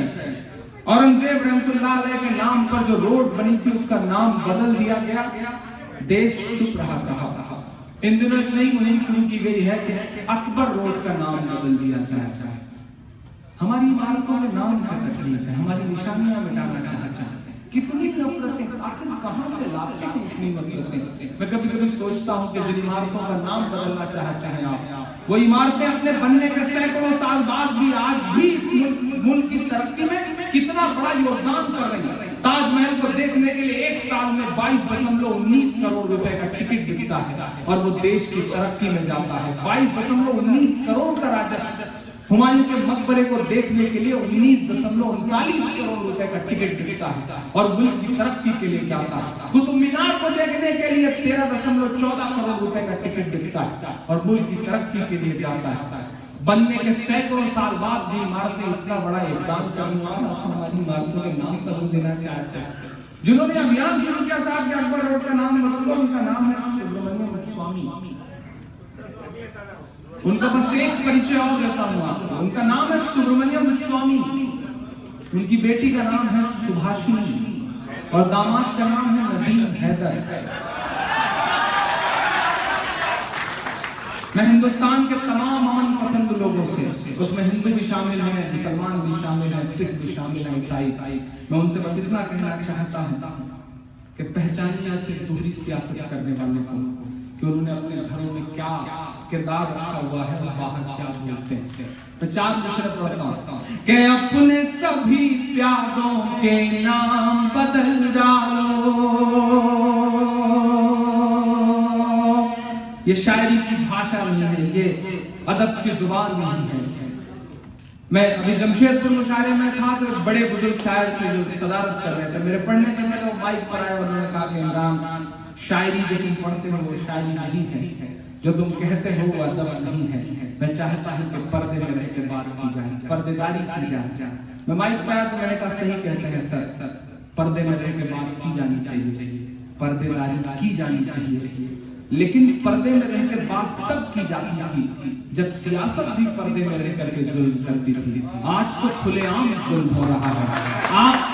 आप जेलों से निकाले जाएंगे, नए कपड़े नए जूते आपको पहनाए जाएंगे और ले जा करके मार दिया जाएगा। वीडियो फुटेज आएगा सामने व्हाट्सएप और सोशल मीडिया के जरिए और सफाई के नाम पर पूरा देश खामोश रह जाएगा। ये हाल हो गए। मैं मिसरे पढ़ता हूं कि अपने सभी प्यारों के नाम बदल डालो। लेकिन दोस्तों, समाज में अगर सुब्रमण्यम स्वामी जैसे लोग हैं तो आपको ये भी बताऊं कि नजीब की तलाश के लिए पिछले 60 दिन से सबसे ज्यादा लाठियां जिस लड़के ने खाई हैं उसका नाम मोहित पांडे है। ऐसे भी लोग मौजूद हैं। नजीब की तलाश के लिए पूरी दिल्ली में जो सबसे बड़ी मुहिम चलाए हुए हैं, उनके अगर टॉप 5 नाम आप तलाशेंगे तो वो रवि प्रकाश हैं, वो चेतना पांडे हैं, वो अभिषेक पांडे हैं, वो मोहित पांडे हैं, वो कन्हैया कुमार हैं, वो शहला रशीद हैं। ऐसे जो लोग हैं उन्हें मजबूत करिए, उन्हें ताकत दीजिए। हर जंग खुद नहीं लड़ी जाती है, कुछ जंग लड़वाई नहीं जाती है।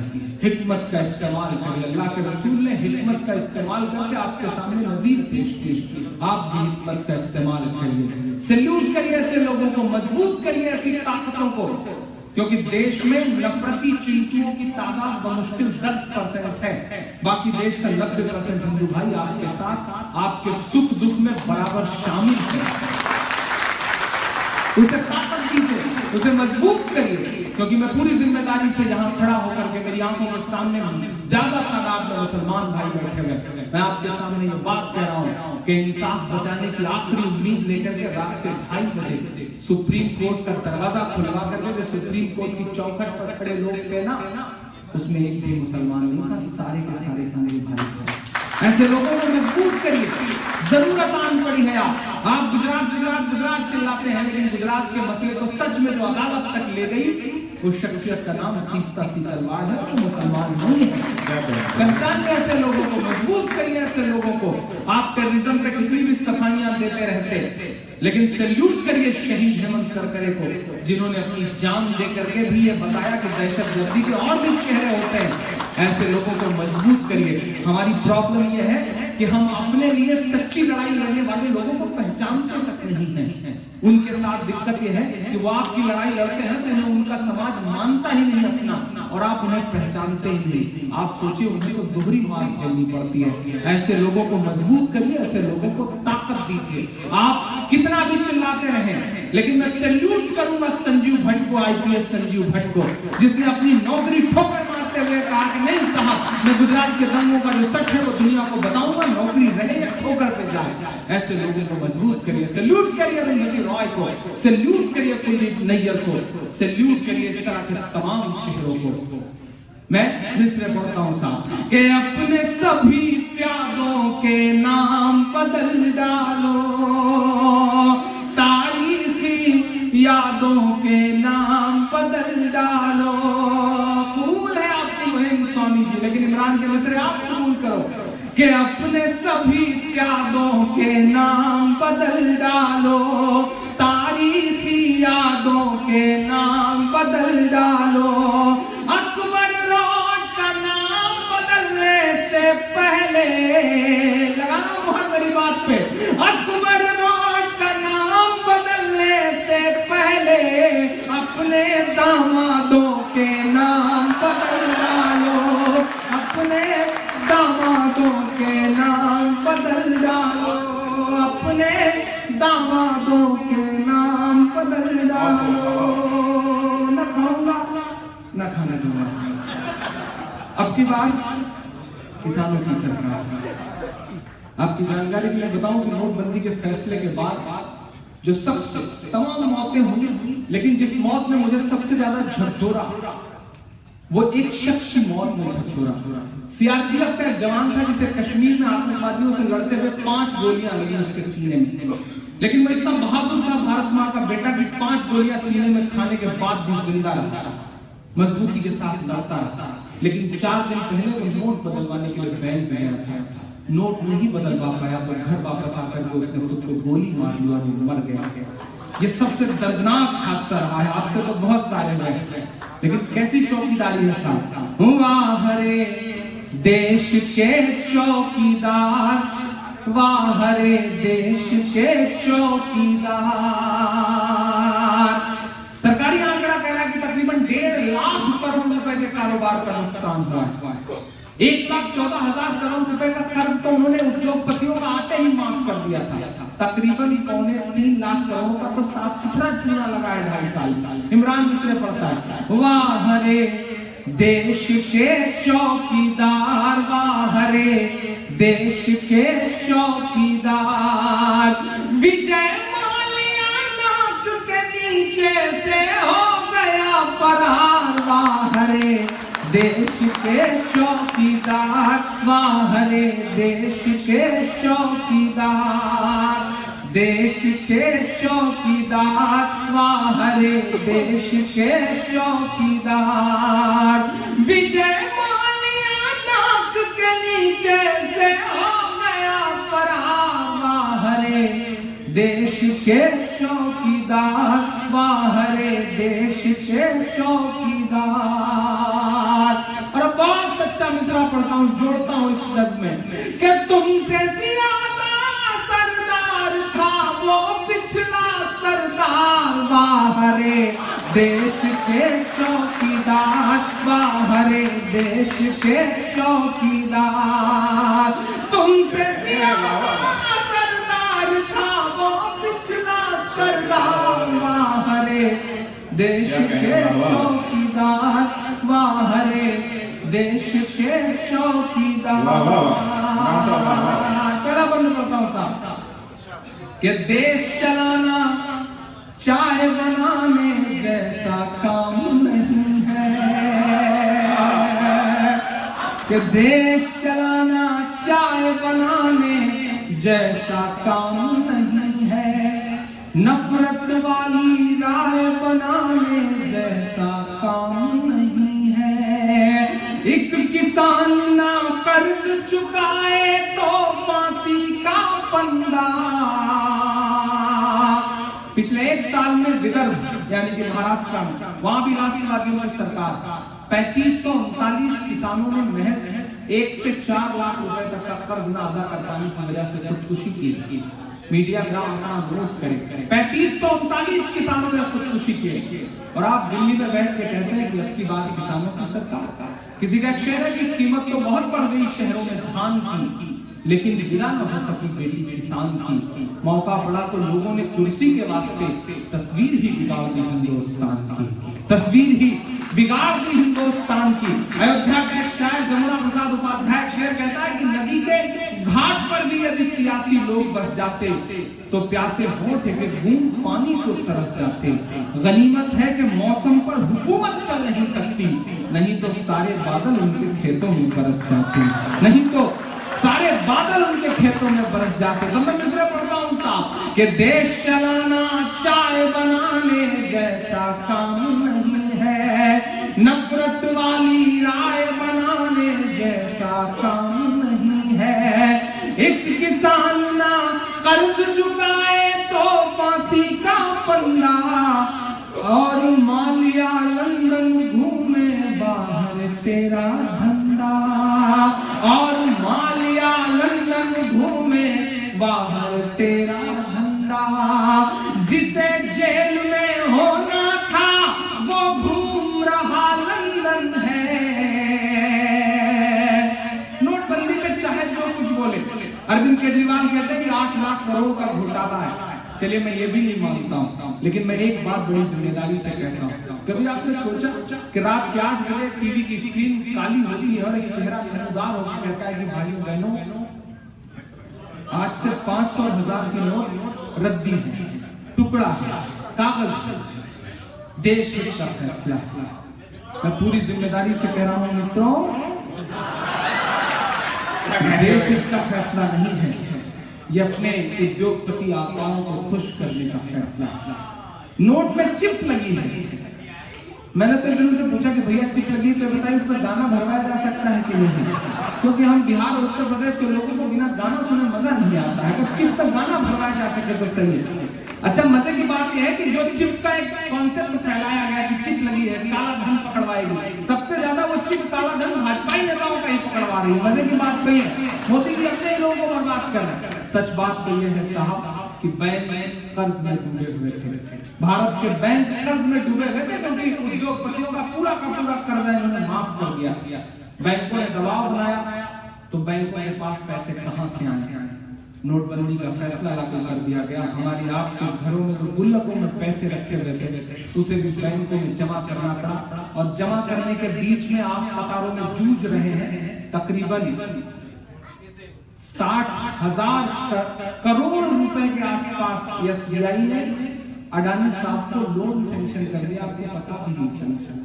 विजय माल्या का 1200 करोड़ रुपए का कर्ज प्रायोरिटी से हटा करके साइलेंट मोड में डाल दिया गया, और वित्त मंत्री जी ने कहा कि वसूल पाना मुश्किल है, इसलिए प्रायोरिटी से हटा दिया गया। लेकिन देश चुप है साहब। देश के ऊपर से जो देशभक्ति का बुखार चढ़ा के रखा है साहब ने, जो चूरन बेच रहे हैं वो धीरे धीरे उतरेगा। उसके लिए आपसे गुजारिश करता हूँ कि जहाँ बैठिए उनकी फैसले की खूब तारीफ करिए। आपसे बहुत मोहब्बत से बात कर रहा हूँ। मैं तो लोगों से कहता हूँ भाई मुझे तो बहुत अच्छा फैसला है। हम 20% लोगों ने तो वोट नहीं दिया था तो हम तो बर्दाश्त करेंगे, जिन बेचारों ने दिया था उनका लिए तो ये फैसला बड़ा मजे का फैसला है साहब। तो ये काम पूरी हिम्मत के साथ करिए, कमाल का फैसला किया है साहब। मैं दूसरे पढ़ता हूँ कि एक किसान ना कर्ज चुकाए तो फांसी का फंदा, और मालिया लंदन घूमे बाहर तेरा धंधा। आप 4,500 से ज्यादा जमा करेंगे तो पैन कार्ड चाहिए। आपके पैसे की जांच इनकम टैक्स डिपार्टमेंट करेगा।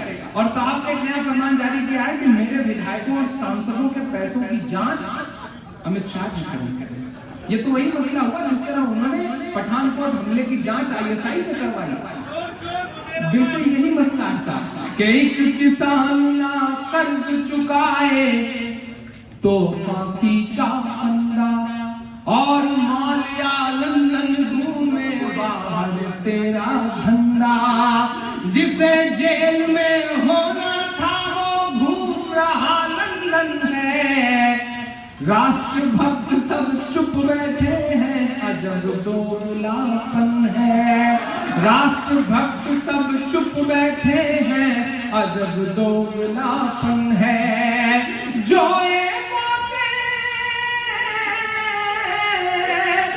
ये बातें कह दे वो हो जाएगा गद्दार। देश के चौकीदार बाहरे देश के चौकीदार। विजय माल्या नाक के नीचे से हो गया फरार, बाहरे देश के चौकीदार बाहरे देश के चौकीदार। गजनफर भाई, नोटबंदी के फैसले के समर्थक में कौन है? विराट कोहली, वीरेंद्र सहवाग, अमिताभ बच्चन, अक्षय कुमार जैसे बड़े बड़े अर्थशास्त्री। और खिलाफ तो कौन है? अमर्त्य सेन, मनमोहन सिंह जी। मतलब जो टॉप पोस्ट जिन्हें दुनिया मानती है कि बहुत बड़े इकोनॉमिक के जानकार लोग, वो खिलाफ में। समर्थन में कौन? कैसा ड्रामा बुना गया है साहब कि विजय माल्या नाक के नीचे से हो गया फरार, बाहरे देश के चौकीदार बाहरे देश के चौकीदार। तुमसे ज्यादा सरदार था वो पिछला सरदार, बाहरे देश के चौकीदार बाहरे देश के।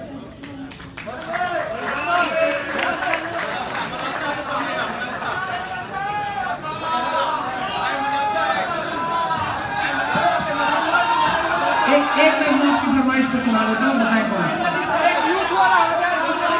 अच्छा, मदरसा सुना जी। नहीं मैं भी जा थोड़े रहा था, मैं तो मार्केट वैल्यू चेक कर रहा था कि आप सुनने के मूड में है या नहीं। मैं देखिए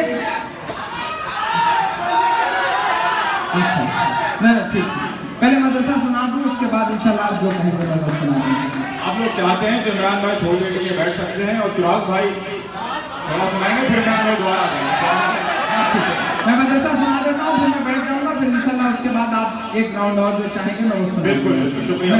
मदरसा सुना करके मेरी भी ख्वाहिश है उसमें। हाँ, आखिर उससे इस मुशायरे को खत्म किया जाएगा। आपका हुक्म सरासर, देखिए प्रोसेस है, सब आप ही के हिसाब से तो हो नहीं सकता। ना आप जिले इलाही है, ना मैं अनारकली हूँ कि आप नीचे से हुक्म देने वाला मैं लूंगा। मतलब सब प्रोसेस से चलेगा। वो एक घर में डकैत घुस गए, घर वाले बड़े सीरियस आते, बिल्कुल रशीद भाई की तरह, तो डर गए। उन्होंने डकैतों को देख के चुपचाप चाबियां पकड़ा दी, बोले ये तिजोरी की चाबी, ये अलमारी की चाबी, सब लूट लीजिए, हमें मारिएगा मत। डकैतों ने चाबियां ले ली, जाकर के तिजोरी खोली, सारा माल पोटली में इकट्ठा किया, अलमारी खोली, सारा माल पोटली में इकट्ठा किया। घर वालों ने सोचा चलो माल गया जान बची, पोटली लाकर के इकट्ठी कर दी। घर वाले सोचे अब डकैत चले जाएंगे। जब पोटली लाकर इकट्ठी कर दी, फिर घर वालों को इकट्ठा किया, फिर मारना शुरू किया। तो घर वालों ने कहा भैया सब लूट चुके थे, अब मारने की जरूरत क्या है? तो डाकुओं ने कहा कि देखिए भाई प्रोसेस होता है, प्रोसेस को पूरा करना पड़ता है, तो ये प्रोसेस है, मुझे भी प्रोसेस पूरा करना पड़ेगा। हालांकि आप लोग हैं, लेकिन आप शराफत से बैठिए, क्योंकि ये मुशायरा मैंने सुना है कि डायरेक्ट पड़ोस में भी टेलीकास्ट हो रहा है और आपकी एक ही हरकत पर भाभी जी की नजर है, घर जाकर के आपका हश्र भी बुरा हो सकता है। इसलिए मोहब्बत से चुपचाप बैठे रहेंगे, क्योंकि बीवी जो है ना वो मतलब ऐसा उसका अपना तेवर है, वो इस तरह से आपको मतलब सलीके से बंधक बना के पूरी जिंदगी भर रखती है कि आप चाह करके भी कभी मतलब कुछ बोल ही नहीं सकते। उसका अपना तेवर है, उसकी अपनी बस सुबह सुबह जो है ना बीवी से साथ किसी बात का झंझट हो गई तो उसने गुस्से से कहा कि तुम कभी मेरी कीमत जान ही नहीं पाओगी, कभी मत जानूंगा, लेकिन तुम मेरी कीमत नहीं जान पाओगी। तो बीबी भी बहुत गुस्से में थी, उसने कहा कि तुम्हारी कीमत मुझसे बेहतर कौन जानेगा, तुम तो मेरे पल्ले ऐसे पड़े हो जैसे 2000 का नोट, न तुम्हें बदल सकती हूँ, न तुम्हें फेंक सकती हूँ, न तुम्हारा छुट्टा ले सकती हूँ, और बात बात पे रंग अलग से बदलते रहते हो। ये हालत है। अच्छा, शौहर भी तो बदमाश थोड़ी होता है। एक शौहर अपनी बीवी से इतना तपा रहता था, इतना तपा रहता था कि बेचारी कुछ भी करे, कुछ भी करे। इस बार ताली वहां से बजेगी, मैं जानता हूँ। वो कुछ भी करे बेचारा, मतलब वो कुछ भी करके लाए। अरहर की दाल पका के लाए तो बोले उड़द की दाल क्यों नहीं बनाई, आज मेरा उड़द की दाल खाने का मन था। गोभी की सब्जी बनाए तो बोले तुमने टमाटर की सब्जी क्यों नहीं बनाई। अंडा अगर आमलेट बना के लाते तो बोले आज मेरा उबला अंडा खाने का मन था, आपने ये आमलेट क्यों बना दिया। उबला लाए तो बोले आमलेट क्यों नहीं बनाया। एकदम थक गई। उसने सुबह सुबह नाश्ते में आमलेट भी बनाया, उबला अंडा बनाया, लाकर के दोनों रख दिया और उसकी तरफ गुस्से से देखने लगी अब बोलो। लेकिन शौहर तो शौहर है साहब, इसका अपना जौहर है। इसने बीवी की तरफ देख के कहा कि तुम कभी नहीं सुधर सकते, तो हमेशा उल्टा काम करो कि दोनों बना लाए। उसने कहा कि मैंने सोचा कि आपको दोनों पसंद है, इसलिए दोनों बना लाई। उसने कहा दोनों बना लाई है तो ठीक है, लेकिन जिस अंडे का आमलेट बनाना था उसको उबाल लाई और जिसको उबाल था उसका आमलेट बना के लाया। आप कभी उबर नहीं सकते और वो आपसे कभी पार नहीं पा सकती। मतलब ऐसा फेविकोल वाला जोड़ है कि आप छुटवाने पे लगे रहेंगे, छूटना नहीं है। हाँ, मैं तो इसीलिए शादी भी कर रहा हूँ। ये शकील भाई ने, अच्छा शकील भाई हाशमी है, शकील हाशमी, और ये मुझे भी इमरान हाशमी बना देना चाहते हैं। मैं शरीफ आदमी हूँ, मैं खाली इमरान खुदागरी बन के रहना चाह रहा हूँ, और ये है कि मुझे हाशमी बना देना चाहते हैं, क्योंकि मोहब्बत को सलाम। मैं मुझे सुनाता हूँ साहब, आखिर में जिस नज़्म ने मुझे इमरान बनाया और जिस नज़्म के सदक़े में, जिस नज़्म की वजह से शायद मैं आज यहाँ खड़ा हूँ। उसके बाद बहुत सारी नज़्में आप पसंद करते हैं, आप याद करते हैं, लेकिन ये नज़्म मेरे दिल के बहुत करीब है। मैं आखिर में सुना दूंगा उसको, लेकिन ये भी सुनिए, इंशाअल्लाह आखिर में वही सुना दूंगा कि मिला हमेशा चाहत का पैगाम मदरसों से। बहुत सारे लोग हैं जिन्हें ये नज़्म याद होगी। इन दिनों अल्हम्दुलिल्लाह पिछले 10 मुशायरे ऐसे गुजरे होंगे मेरी जिंदगी में कि मेरे सामने हजारों की भीड़ खड़े होकर के आखिर में इस नज़्म की फरमाइश करती है और मैं ये नज़्म पढ़ना शुरू करता हूँ। भीड़ मेरे साथ इस नज़्म को गाती है, ये मुझसे पहले मेरे मिसरे गाती है भीड़। ये अल्लाह ने इस नज़्म के जरिए ये मोहब्बतें आवाम के दिलों में पैदा करी। और मैं तो ये कह रहा हूँ कि साहब मैं तो शायरी की एक ही सीधी मुझे नहीं आती, मैं तो टूटा फूटा कह लेता हूँ। लेकिन अगर मेरे दामन में दुआएं हैं, मेरे दामन में इलाज है, मेरे दामन में अवाम का प्यार है, तो सिर्फ और सिर्फ मैंने मदरसे पर नज़्म कही और मदरसे में पढ़ने वाले तलबा ने शायद किसी मासूम लम्हे में मेरे लिए दुआएं करी, जिसके सदक़े में अल्लाह को इतना सब कुछ नवाज दिया।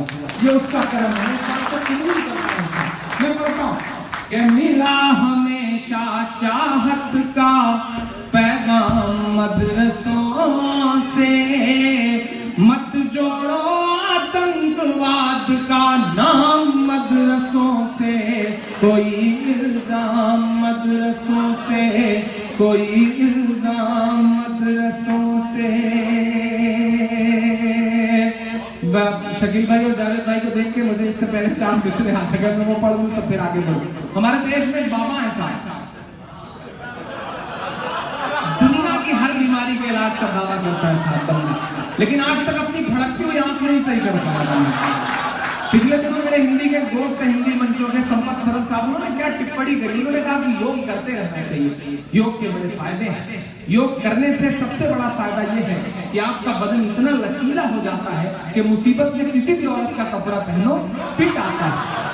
बहुत जबरदस्त टिप्पणी करी साहब। मैंने 4 दूसरे बड़े साहब पिछले दिनों उन्होंने हरियाणा के पीस एम्बेसडर हैं, हरियाणा गवर्नमेंट ने उनको अपना पीस एम्बेसडर बनाया और वहां एक प्रोग्राम में उन्होंने कहा कि मेरे हाथ कानून में बांध रखे हैं। पीस एम्बेसडर ये बात कह रहा कि मेरे हाथ कानून में बांध रखे हैं वरना जय न बोलने वालों की गर्दन काट देता। उनके पड़ोस में खड़े आचार्य बालकृष्ण जी ने उनसे कहा कि बाबा गलत बोल रहे हैं, गर्दन काट देना तो जो अपना तेल और शैम्पू का बिजनेस है उसका क्या होगा।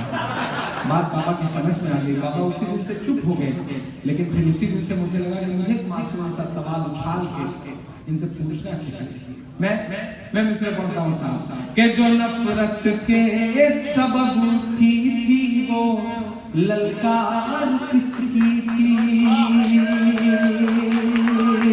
आजकल सोशल मीडिया पे कार्टून बहुत वायरल है।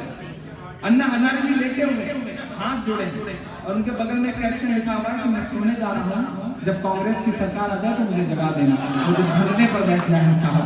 ये जो इस तरह के सारे एलिमेंट्स थे उनके लिए मिसरे सुनिएगा कि जो नफरत के सबब उठी थी वो ललकार किसकी थी, हमारे खून को प्यासी थी वो तलवार किसकी थी, हमारे खून को प्यासी थी वो तलवार किसकी थी, हमारी गर्दने मत काटिए बस ये बता दीजिए। मेरा सवाल अगर आपका भी सवाल हो तो बताना सुन के। हमारी गर्दने मत काटिए बस ये बता दीजिए, जिसे तुम पहन कर भागे थे वो सलवार किसकी थी, जिसे तुम पहन कर भागे थे वो सलवार किसकी थी। राजीव भाई ने एयरपोर्ट पे रिसीव करके जो मोहब्बतें लुटाई हैं उनके साथ के जितने भी लोग हैं मैं सबका नाम भी याद नहीं कर सकता, लेकिन मुझे लगता है कि आपकी जिम्मेदारी बनती है कि बिहार अंजुमन ने जो कोशिश करी है उसके लिए किसी एक का नाम फर्दन नहीं बल्कि सबके लिए एक बार कम से कम 10 सेकंड तो आपकी ताली बजनी चाहिए। यकीनन बहुत मेहनत करी उन्होंने, मैं सलाम करूंगा उनकी कोशिशों को, अल्लाह ने सलामत रखे और इसी तरह का काम लेता है। जो प्रेजेंटेशन आप सबने दिखाया है वो ये साबित करता है कि आप यकीनन बड़ा काम कर रहे हैं और जो सफर याद करते हैं वही दरिया को पार करते हैं। आपने कोशिश शुरू की है, इंशाअल्लाह बिहार बदलेगा, हिंदुस्तान बदलेगा। मैं नज़्म पढ़ता हूँ कि मिला हमेशा चाहत का पैगाम मदरसों से, मत जोड़ो आतंकवाद का नाम मदरसों से, कोई इल्जाम मदरसों से, कोई इल्जाम मदरसों से। मेरे सिवान के दोस्त पीछे गा रहे हैं इसमें, ये मेरे खुशनसीबी है। मुझे याद है कि पिछली बार शिवली भाई जब आपने इस पासबुक के जरिए एक शाम इमरान प्रताप गढ़ी के नाम की दी थी, मैं छोटा सा वाक्य बता के मैं पढ़ता हूँ। मैं यहीं से उम्रा करने के लिए गया था, आपने मुझे विदा किया था, मैं उम्रा करने के लिए गया, मदीने गया हुआ था। मेरी जिंदगी का मुझे तमाम अवार्ड मिले हैं और बड़े अवार्ड मिलेंगे इंशाअल्लाह। अभी तो दुनिया के तमाम अवार्ड हासिल करने आपके दुआओं के भरोसे, छीनने हैं, हासिल नहीं करने बल्कि छीनने हैं आपके दुआओं के भरोसे इंशाअल्लाह। लेकिन एक अवार्ड जो मुझे उस लम्हे में मिला है तो मैं बताता हूँ आपको कि मैं उम्रा करने गया, मदीने गया हुआ था, मस्जिद नबी में ठहर रहा था। वहाँ एक लम्हा ऐसा लगता है कि मंजर ऐसा लगता है कि आंखों में बसा लिया जाए, भर लिया जाए। मैं टहल रहा था बहुत देर, टहलते टहलते मुझे लगा कि आब ज़मज़म पीना चाहिए। बकेट लगे हुए थे एक जगह, कोई एक साथ बैठ करके 4-5 लोग उनसे मतलब वो निकाल करके आगे से आगे दे रहे थे, लोग उनसे ले रहे थे। मैं भी आब ज़मज़म का गिलास लेने के लिए झुका, उनकी नजर मुझसे मिली तो मस्जिद नबवी में उन्होंने लम्हा भर के लिए मुझे देखा और मुझसे कहा कि इमरान प्रताप गढ़ी। शायद वो मेरी जिंदगी का अजीब लम्हा था कि मस्जिद नबवी में कौन है तो मुझे पहचान रहा। मैंने कहा जी इमरान प्रताप गढ़ी। तो उन्होंने अपने कुछ और साथियों को बुलाया, अपना मोबाइल निकाला, मेरी मदरसे की नज़्म प्ले करी और उसके बाद कहा बेटा हम पाकिस्तान सिंध से हैं, हमारी मस्जिदों में तुम्हारे लिए दुआएं होती हैं इस नज़्म को सुनकर। ये हासिल हुआ है इस नज़्म से, वरना ये कैसा मुश्किल दौर है साहब के ताले लगा दिए जा रहे हैं होठों पर। मैं किसी Z+ सिक्योरिटी में नहीं चलता, मैं किसी सिक्योरिटी में नहीं चलता, तन्हा निकला हुआ शख्स हूँ, गांव से निकला हुआ एक आम किसान परिवार से। हाई स्कूल तक शायद सही से खड़ी हिंदी बोलते हुए पैर कांपते थे, लेकिन आज अल्लाह का करम है, आज बोलता हूं तो लोग कांपते हैं। ये अल्लाह ने ये असर दिया है। मेहमान खुसूसी जो भी डाइस पे बैठे रहते हैं उत्तर प्रदेश या कहीं भी किसी भी मुशाहरे में जो सियासी लोग हैं, वो 4 बार मुझसे कहते हैं कि इमरान थोड़ा सा एहतियात बरतना, थोड़ा सा सोच के, थोड़ा सा बेटा ख्याल रखना। अल्लाह ने ये असर दिया, ये सिर्फ और सिर्फ आप सबकी दुआओं का असर था, बड़े बुजुर्गों की दुआओं का असर था। मोहब्बत कौन करता है, सियासत कौन करता है। डराने वाले डराएं, लेकिन मेरा ईमान है कि मोहब्बत कौन करता है, सियासत कौन करता है। मुझे मालूम है मेरी हिफाजत कौन करता है, मुझे मालूम है मेरी हिफाजत कौन करता है। और हमीने लाज रखी है बुजुर्गों की यहाँ, वरना सभी टुकड़ों पे पलते हैं, बगावत कौन करता है। सभी टुकड़ों पे पलते हैं, बगावत कौन करता है। कि यहाँ कुराने पाक की हर लम्हा है तिलावत होती, यहाँ कुराने पाक की हर लम्हा है तिलावत होती।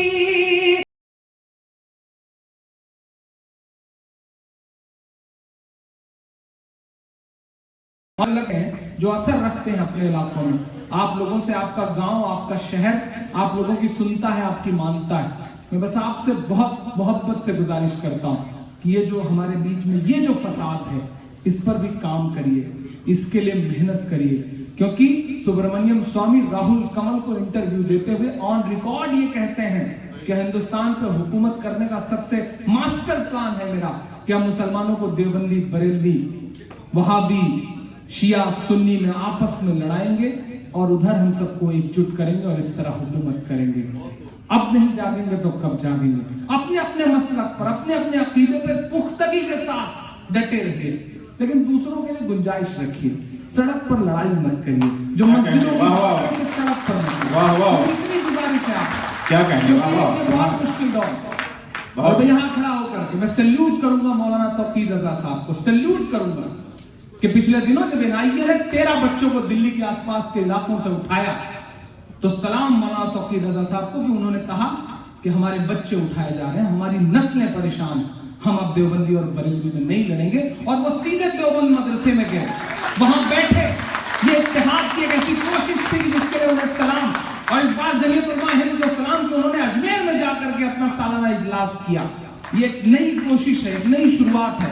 आप सब बहुत अहम लोग हैं, मैं आपसे गुजारिश कर रहा हूं कि जो नफरतें छोटे छोटे बच्चों के दिलों में मसलकों को लेकर के भरी हुई है, इसके लिए काम करिए। लोगों को रोकिए कि भैया ठीक है, जो मसलक मानते हो मानो, लेकिन दूसरों के लिए लड़ाई वाले एहसास मत रखो, गाली वाले एहसास मत रखो। जब अल्लाह एक है, अल्लाह का रसूल एक है, हम उसके मानने वाले हैं, तो लड़ाई किस बात की दोस्तों। मैं मौलाना तौकीर रजा की एक कोशिश थी, आप उसका रिजल्ट सुनिए। पहली बार आजादी के बाद पहली बार ऐसा हुआ कि 13 बच्चे उठाए गए, और जरा सा इत्तेहाद आपने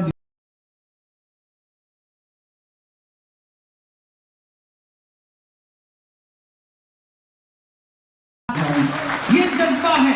भारत क्रिकेट का विश्व कप जीतता है, क्रिकेट के भगवान सचिन तेंदुलकर को जीत का जश्न मनाना होता है, तो उन्हें कंधे पर उठाने के लिए गुजरात की मस्जिद के मुअज्जिन का लड़का यूसुफ पठान आ गया था। उन्हें कंधे पर उठाकर पूरे स्टेडियम के चक्कर लगाता। ये कुव्वत, ये ताकत मस्जिद और मदरसों के उन छोटे छोटे दानों में है जो हमारे आपके चंगों से आते हैं, किसी सरकारी मदद से नहीं आते। इस देश की लोकसभा में बैठा हुआ एक शख्स कहता है कि मदरसे टेररिज्म का अड्डा है, मदरसों में ये पढ़ाया जाता है, मदरसों में वो पढ़ाया जाता है। मैं नाम नहीं लूंगा, नहीं आप जान जाएंगे कि मैं साक्षी महाराज की बात कर रहा हूँ। जिस दिन उन्होंने ये बयान दिया, मेरा जिला उनके पड़ोस में है, मेरा मन हुआ कि मैं चिट्ठी लिख के कहूं कि नहीं, ऐसा नहीं है, कल या परसों से नहीं निकले। कई अरमान हैं दिल में जो बरसों से नहीं निकले। नहीं, ऐसा नहीं है कल या परसों से नहीं निकले, कई अरमान हैं जो दिल में बरसों से नहीं निकले। हूँ आसाराम, नित्यानंद या के पाल बाबा हो, खुदा का शुक्र है ये सब मदरसों से नहीं निकले।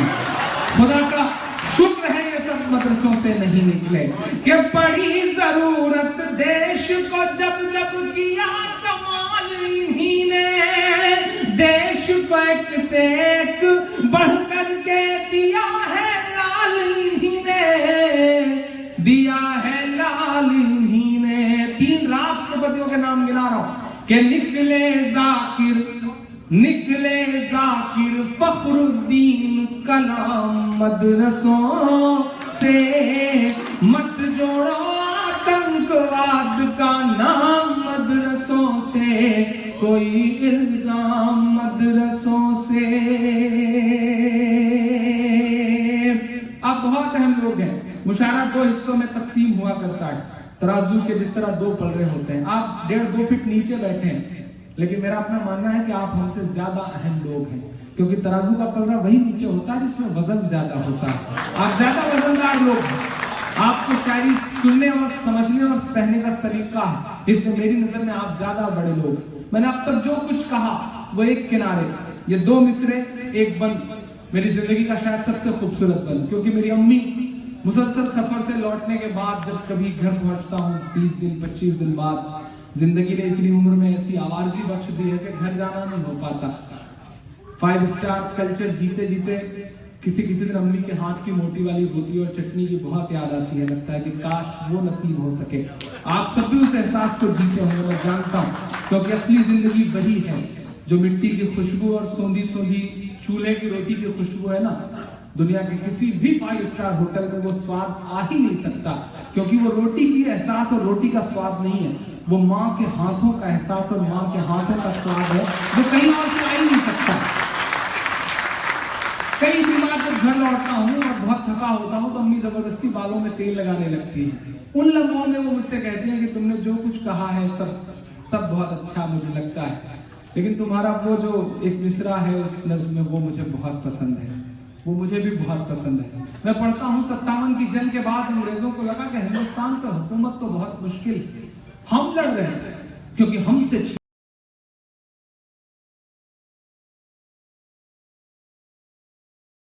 आती है फिरंगियों ने, और ये कहा कि इनकी लाशें तब तक मत उतरने देना जब तक अवाम के दिल से क्रांति और इंकलाब का भूत ना उतर जाए।